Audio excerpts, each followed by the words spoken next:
What is good, y'all? Welcome to another edition of the Liberty Cast. I'm your host, Big E. It has been another packed news week this week, and we're going to talk a lot about the president. He showed up at the March for Life, and we'll also get into some details about his impeachment trial. We're going to get into some Second Amendment news, but it is not all about Virginia this time. Imagine that. A California newspaper wants information about concealed carry permit holders, and Don Lemon steps in it again. And then if we have time, we're going to get into a movie trailer that dropped the other day, and I really want to talk about it. We'll get into all of that and a whole lot more straight ahead.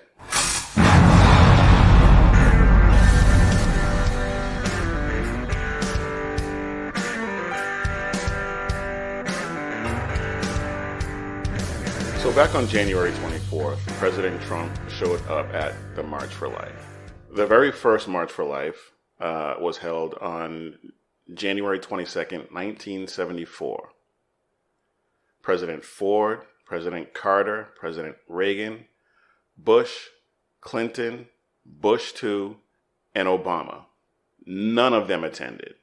Now, obviously, Clinton and Obama were staunchly pro-baby murder, so they weren't going to show up. And Obama was actually pro-baby torture, so again, neither one of those jackwagons was going to show. Now Carter, even though a Democrat, is supposedly a Christian, but he didn't show up at any Marches for Life either. And President Reagan, pretty much the standard bearer for modern conservatives, he never showed up. Bush 1, George Herbert Walker Bush, not a real conservative, but I do believe, based on what I know of his life, that he evolved into a pro-life person by the time he became the vice president, but he never went. So now we've already addressed Bubba and Barkey. So now we come to President Trump. Excuse me. Someone who has publicly expressed pro-choice views in the past, someone who, despite the campaign rhetoric, had been historically liberal. And we've addressed this before, but I voted for President Trump simply because he was not Hillary or Obama. So by virtue of that, he had to be better than either of those disasters. And he's governing more conservatively than anyone could have dreamed. So to see him show up at a March for Life is just yet another feather in his conservative cap. He's said recently that there has never been a more pro-life president than he is. And I believe that. And I think that by him showing up at this March for Life, he is proving his conservative bona fides as far as I'm concerned. And when he delivers remarks like this, together, we must protect, cherish, and defend the dignity and the sanctity of every human life. When we see the image of a baby in the womb, we glimpse the majesty of God's creation. When we hold a newborn in our arms, we know the endless love that each child brings to a family. When we watch a child grow, we see the splendor that radiates from each human soul. One life changes the world, and from the first day in office, I've taken a historic action to support America's families and to protect the unborn. I think that solidifies Trump as the most conservative president since Ronald Reagan. All right, we're going to move on because I just wanted to quickly address that since I didn't get a chance to address it last time we were together. But yeah, President Trump, March for Life, excellent job. A well-regulated militia being necessary to the security of a free state, the right of the people to keep and bear arms shall not be infringed. One of the things that I say quite often on this show, almost to the point of sounding like a broken record, is that the left doesn't care about your safety. Now, this month, in the city of Austin, Texas, one of the blue dots in a red state, a blue dot that is growing, by the way, and we'll talk about that another time. But the city of Austin offered the first of 4, and they're going to occur once a quarter, gun surrender programs. They're not offering to buy them. Just if you want to get rid of a gun or guns, drop them off at an APD station, and they'll take them, no questions asked. Yes, no questions asked. So any criminal in possession of a gun used in a robbery or murder, attempted murder, and assault can walk right into a police station and hand it over and suffer no repercussions. How ridiculous is that? The goal is supposedly to reduce violent crime, reduce gun crime, because they say that a lot of the guns used in violent crimes are stolen from people who have guns that are just laying around and they're not using them, whatever. But there is no evidence that programs like this do anything to stem the tide of violence. There's just none. And so if they really were trying to do something about gun violence, I think they would have a different approach. And if they really are targeting people who just have these old guns, who don't want them anymore and want to turn them in, why can't they ask them questions? Why can't they ask their name? Why can't they ask where they live? Why can't they ask how they came into possession of the weapon? I mean, it just seems like common sense to me. But we are talking about Austin, so there's that. In January, the CDC released their latest firearm statistics. And as it turns out, firearms deaths in 2018 actually decreased slightly. Essentially the same. In 2017, it was 39,773. In 2018, it was 39,741. Like I said, slight decrease, essentially the same. But the suicide rate went up because in 2017, there were 47,173 suicides. Whereas in 2018, there were 48,344.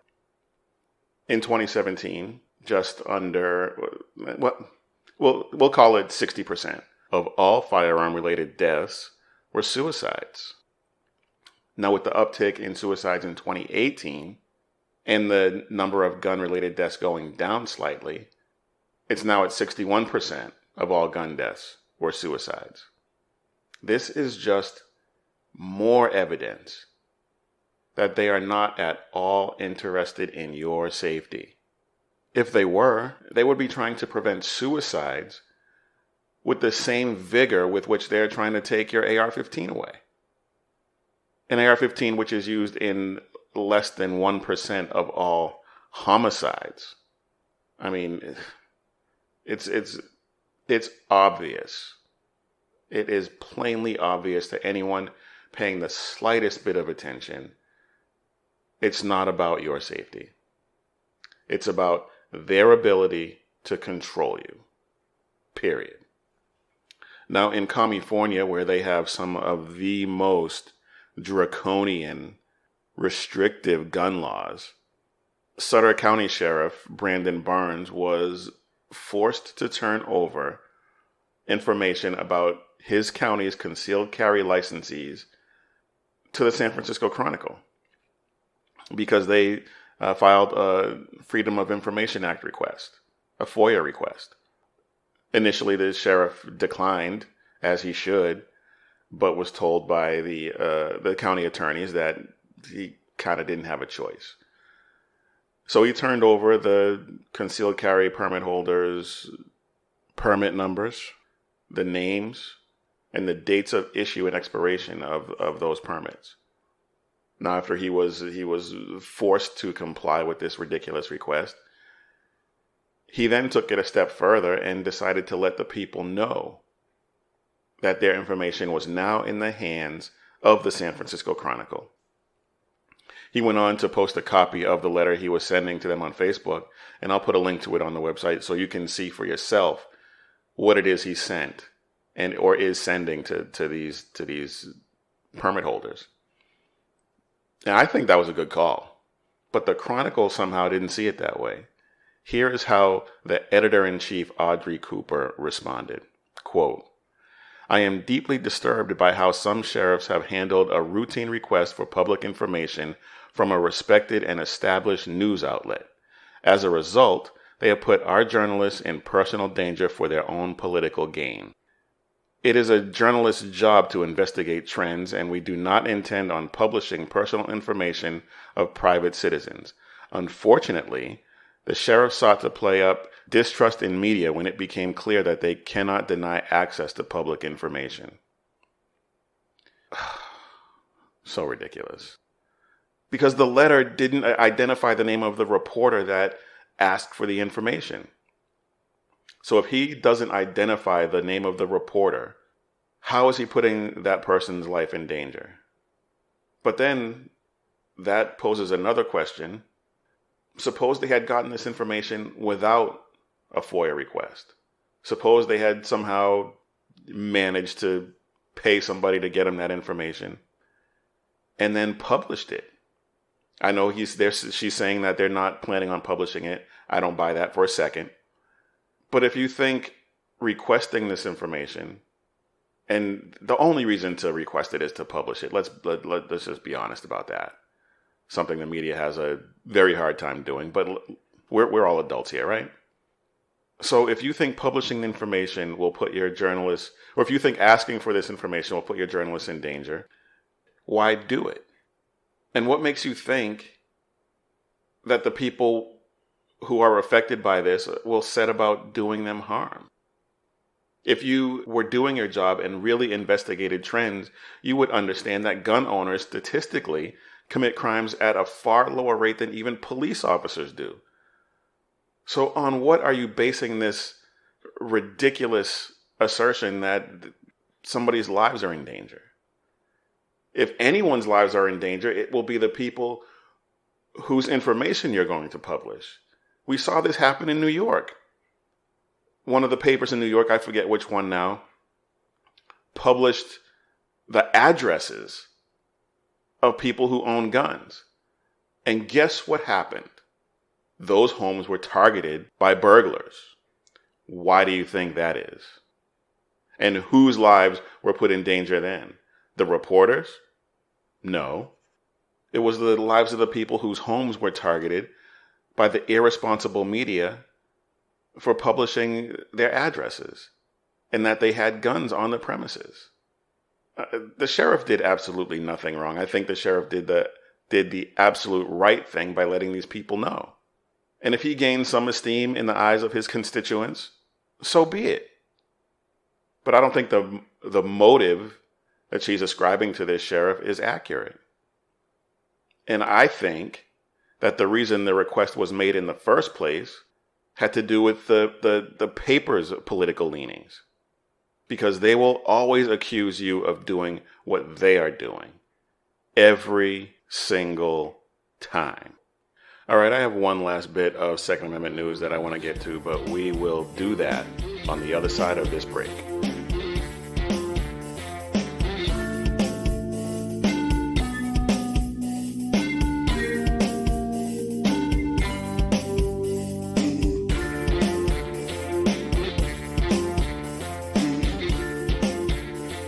Virginia House Bill 274.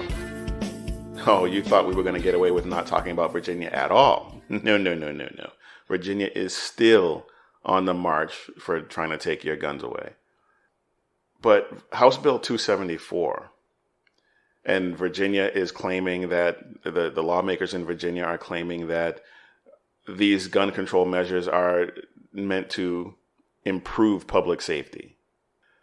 So in House Bill 274, it raises the age at which a juvenile can be tried as an adult for a violent crime from 14 to 16. Well, what does that have to do with anything? Well, listen to this. Current law states that it is prohibited for any person adjudicated delinquent as a juvenile 14 years of age or older at the time of the offense of murder, kidnapping, robbery by the threat of or presentation of firearms, or rape, to knowingly and intentionally possess or transport any firearm or ammunition for a firearm.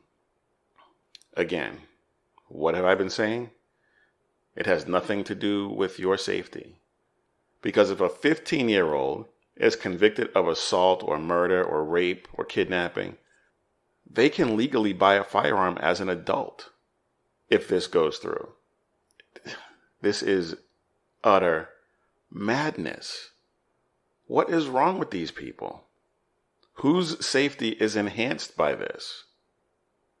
The juveniles? No.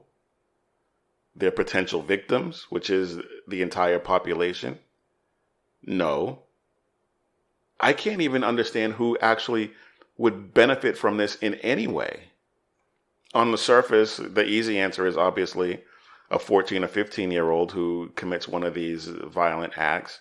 They end up being released back into the population when they're 18 or 21 with the rest of their life ahead of them. Okay, great. The rest of their life of what? Crime? Most likely. So how does that benefit them? They're just now older and more capable of more heinous acts. It makes no sense. President Trump actually addressed Virginia's ridiculous push for gun confiscation at a rally he had in New Jersey. Listen to this. We will defend privacy, free speech, religious liberty, and the right to keep and bear arms. By the way, our Second Amendment is under siege. In Virginia, they want to take your guns away. It's just the beginning. Never going to happen as long as I'm president of the United States. That I can tell you. Leftists and a lot of people who only pay attention to mainstream media outlets like CNN and MSDNC and the New York Slimes, Washington Compost, people who read those publications and watch those channels, those are the ones that are always going to dump on President Trump. They're the ones that are always talking about how he's immoral or he's this or he's that. But then when you bring to him what he's been doing with the economy, when you bring to them what he's been doing on foreign policy, especially with regard to killing terrorists, they skip right over that. Don't even attempt to address it, and it's quite remarkable. Speaking of remarkable, with regard to President Trump, I had planned on doing a whole breakdown of the Trump legal team's evisceration, is the only way to really put it, of the House managers. But the vote to block new witnesses makes that pretty much irrelevant at this point. But let me just say, the House wanted to call all these new witnesses that they had every opportunity to call themselves. They always say that, or try to say that he blocked them and claim privilege. I don't recall those instances, but whatever. Even stipulate for the record that he did that.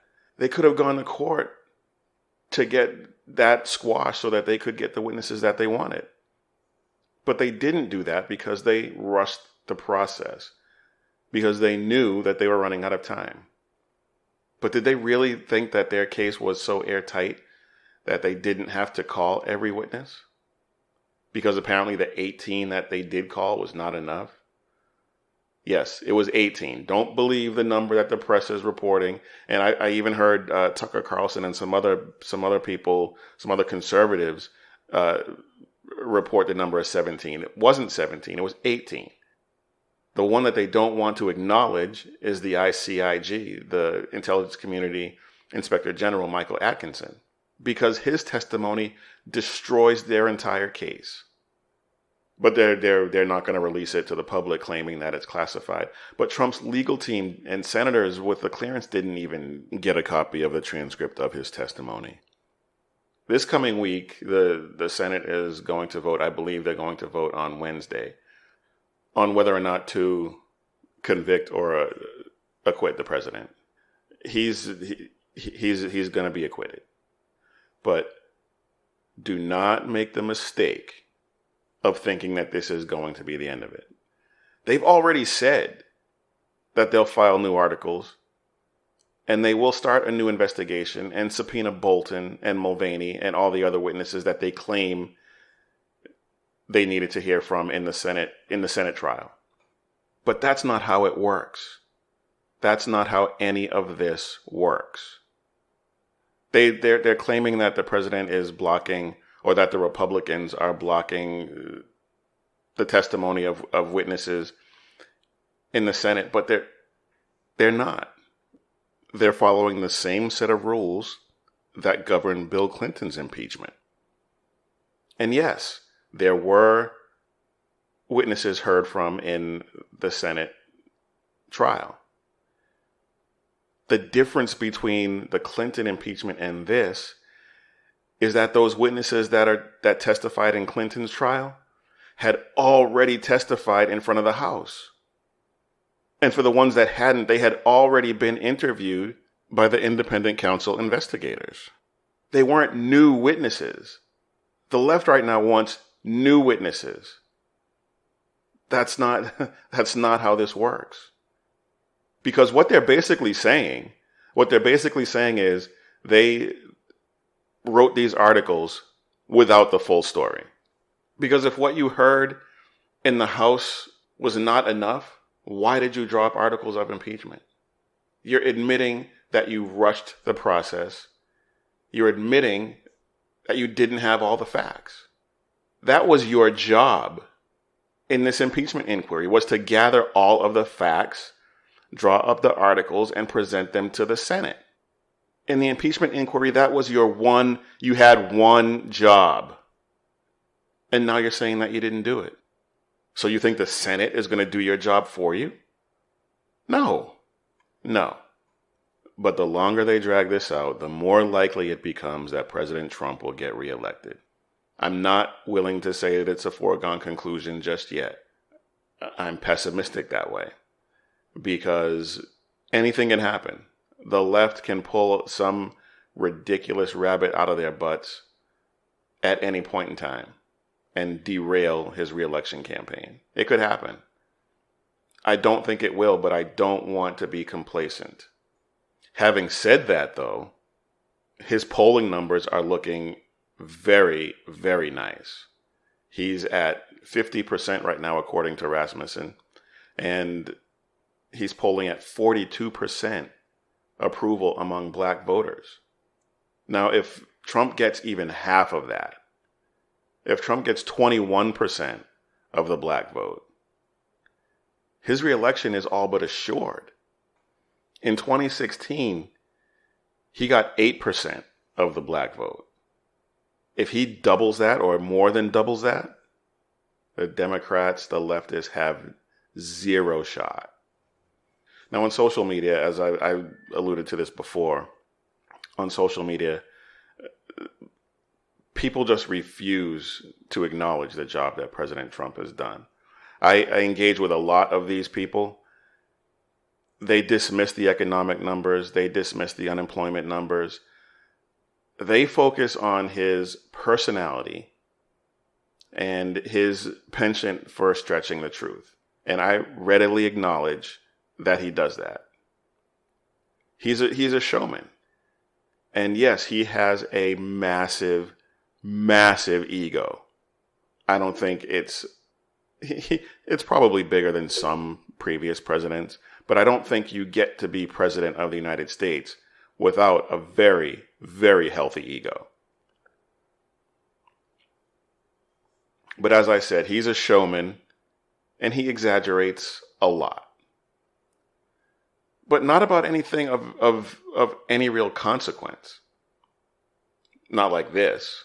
If you like your doctor or healthcare plan, you can keep it. If you like your health care plan, you can keep your health care plan. If you like your private health insurance plan, you can keep it. I said this once or twice, but it bears repeating. If you like your plan, you can keep your plan. So glad that guy's gone. But anyway, President Trump has a booming economy, low unemployment numbers, really good trade deals for the United States, killed a bunch of terrorists. He's done all of this in the face of some overwhelming opposition, impeachment inquiries and trial. Imagine what he'll be able to get done if we take back the House and increase our hold in the Senate. I mean, if we can make that happen, there's a really good chance that we can get another conservative elected in 2024 and keep this thing going and get originalist judges back on the bench, another Supreme Court nominee or two to really get a good conservative stronghold on a Supreme Court. That would be a real victory. All right, let's press on because I have a ton of other stuff I want to get to. Elizabeth Warren has proposed criminal penalties for spreading disinformation, quote unquote, online. Reading from a press release that she put out, I will push for new laws that impose tough civil and criminal penalties for knowingly disseminating this kind of information, which has the explicit purpose of undermining the basic right to vote. Self-awareness and irony are concepts that totally escape these people. Pocahontas has been engaged in a disinformation campaign for decades. The New York Times called her a gifted storyteller. How's that for a euphemism? She's a friggin' liar. Now, we spent quite a bit of time on her lies last week or the week before, so I'm not going to get into all of that again, but come on. The lack of self-awareness, it just never ceases to amaze me. It's truly astonishing. It almost takes talent. But she wants to throw people in jail for spreading false information. She should spend the rest of her life behind bars for all of the lies that she's told throughout her career. Native American, false. Fired for Bryant Prego, false. Kids went to private schools, false. She fought as a lawyer for victims, claims to have fought for victims, but made $2 million at her law firm for representing the big corporations that she now vilifies. And again, perfect example. The left always accuses you of doing that for which they are guilty. And it's maddening. And then, of course, she signs on to this ridiculous gun control bill that Senator Bob Menendez introduced. And the legislation would set up a May-issue system for licensing Americans to own firearms, which gives the federal government the ability to deny a license to anyone. And here's the criteria. Reliable, articulable, and credible information that the individual has exhibited or engaged in behavior to suggest the individual could potentially create a risk to public safety, or other existing factors that suggest the individual could potentially create a risk to public safety. Wow. There's a word salad of vagueness if I ever heard one. I mean, with that language, the federal government, if this were to go into law, could deny anyone on any basis a license to carry firearms. What part of shall not be infringed do they not get? Anyway, let's take another quick break. We've gone way over time than I thought we would, but let's go ahead and take a break. And when we get back, we're going to get into some some pop culture things and end on a bit of a lighter note. See you on the other side.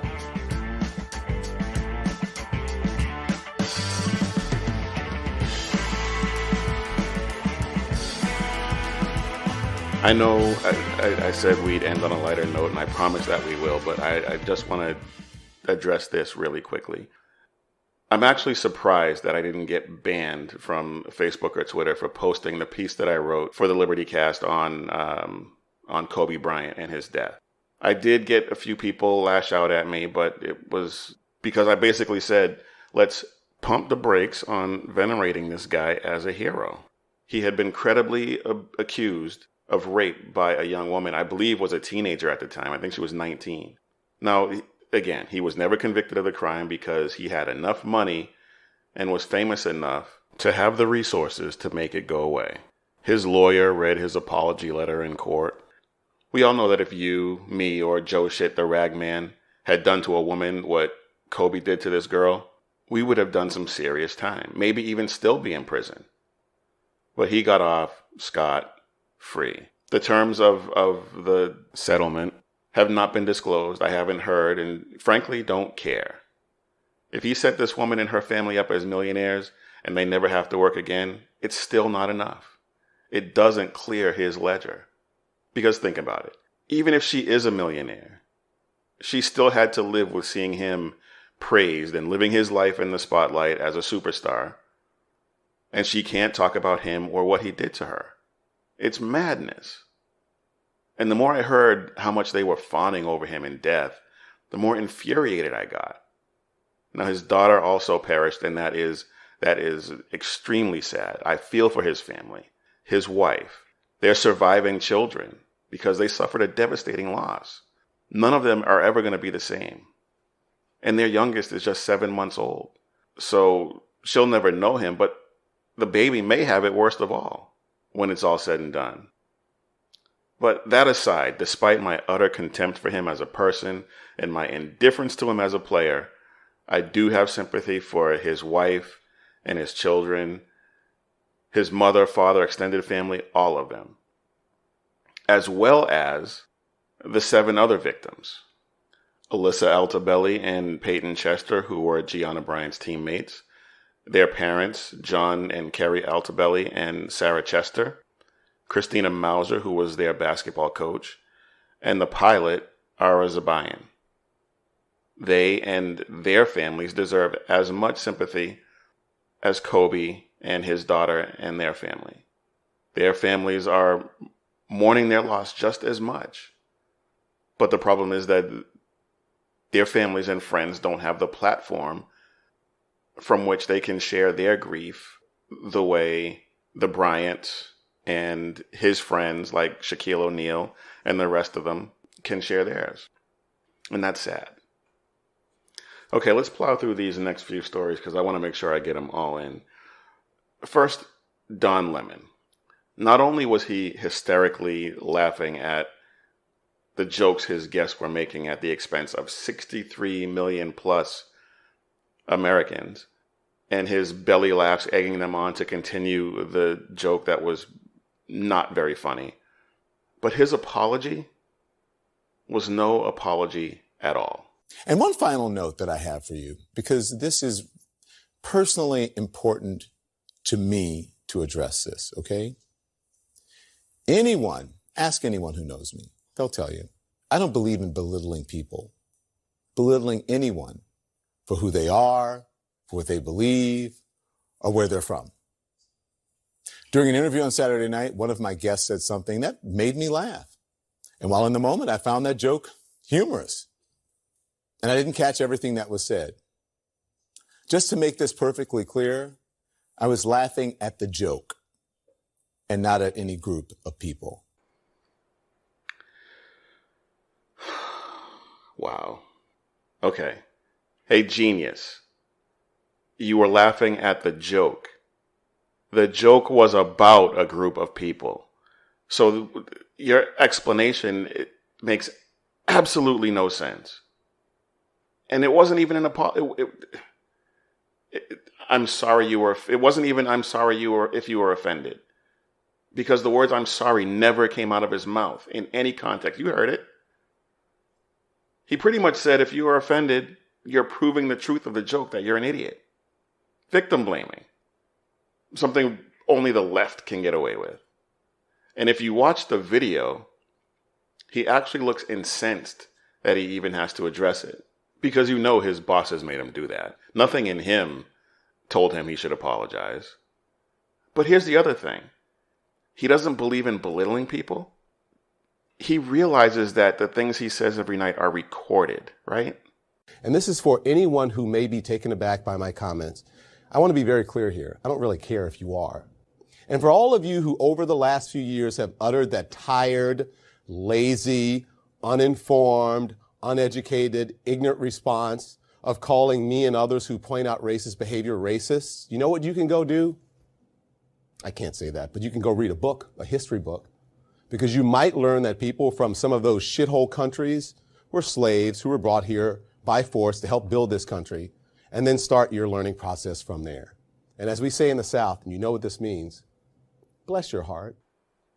Dan Bongino likes to say that Brian Stelter and Chuck Todd are the dumbest people in media, respectively.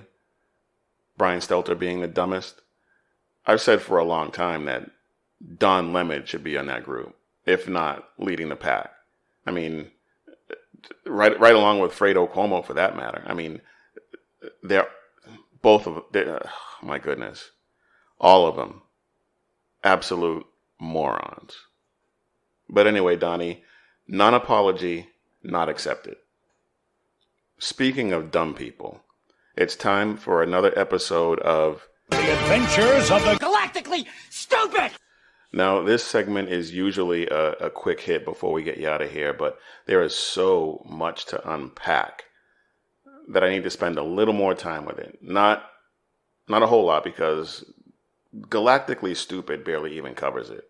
And I don't want to kill off too many of your brain cells without benefit of some adult beverages. This is perhaps dumber than some of the things that AOC has let spill out of her trap. This is Virginia Delegate Mark Levine, and he sponsored a bill to ban assault weapons. And here he is at a town hall where he is attempting... Just listen. Question from the audience. Please define assault weapon. Sure. So happy to. So what the bill does, this is HB 961, is it largely mirrors the federal assault weapons ban that was very successful in reducing the number of mass murders nationwide from 1994 to 2004. Basically, you can look at the graph on mass murders. They go up and up till 94. When they were banned nationwide, they went down to 2004.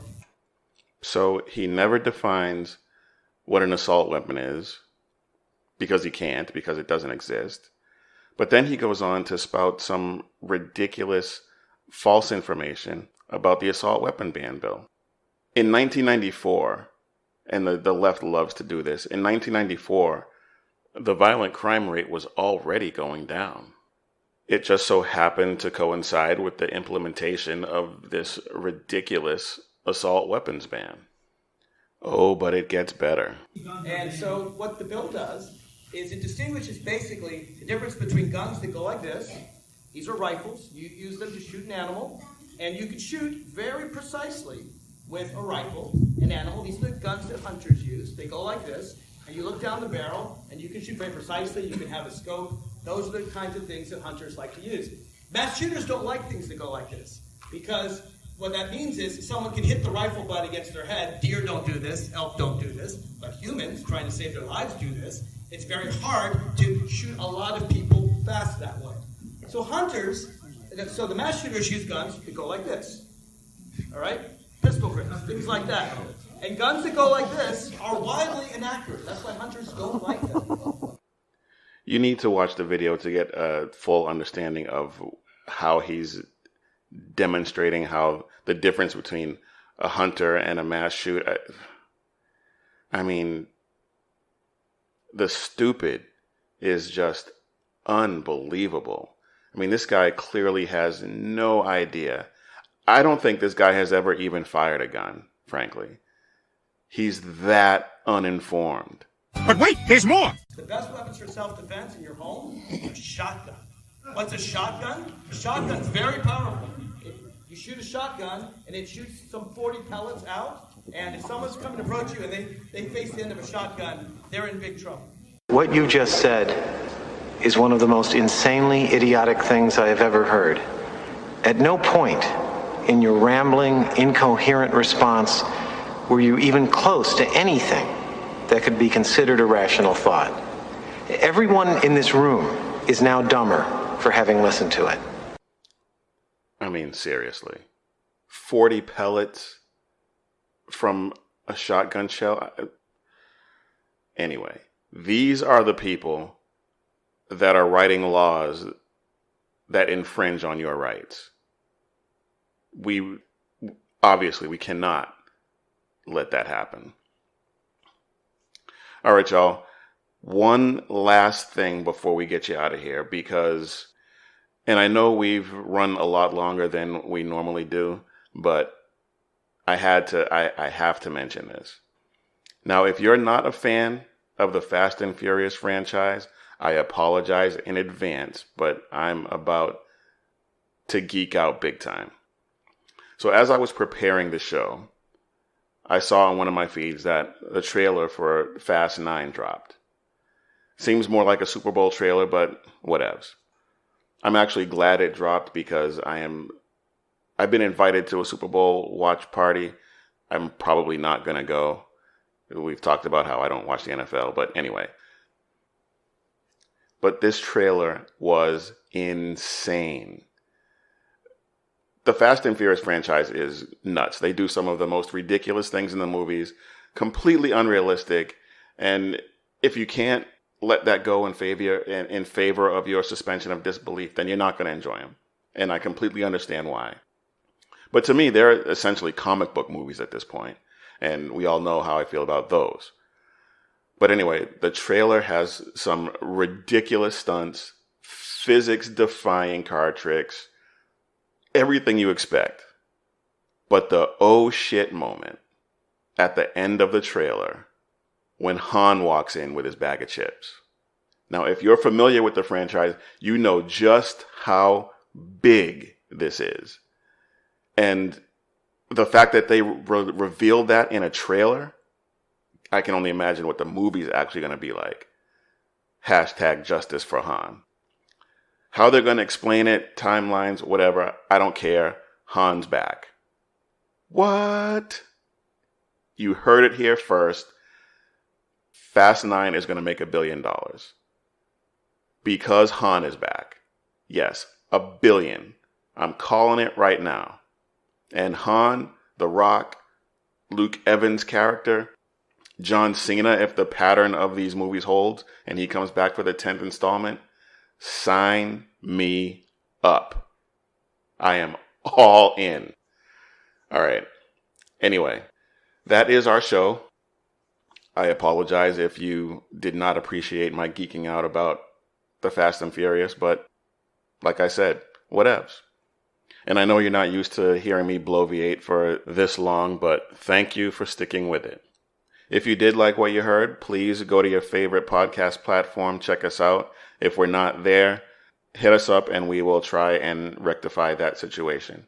But please go to your favorite podcast platform, subscribe, leave a review, let us know what you think. You can also find us on social media, Twitter, Facebook, Instagram, and Parlay at The Liberty Cast on all 4 platforms. And I look forward to interacting with you there as well. But again, folks, thank you all for listening. I really appreciate it. The show has started to take off quite a bit, and I'm very thankful for that. And I thank you for that. And please share with your friends. Let's grow this thing. Let's explode. Let's get the conservative message out there. Let's get awareness about the Second Amendment and how it is being massively infringed upon by this government. Let's get that message out there so that we can head that off. But again, thank you all for listening. And until next time, keep your head on a swivel and stay safe, everybody.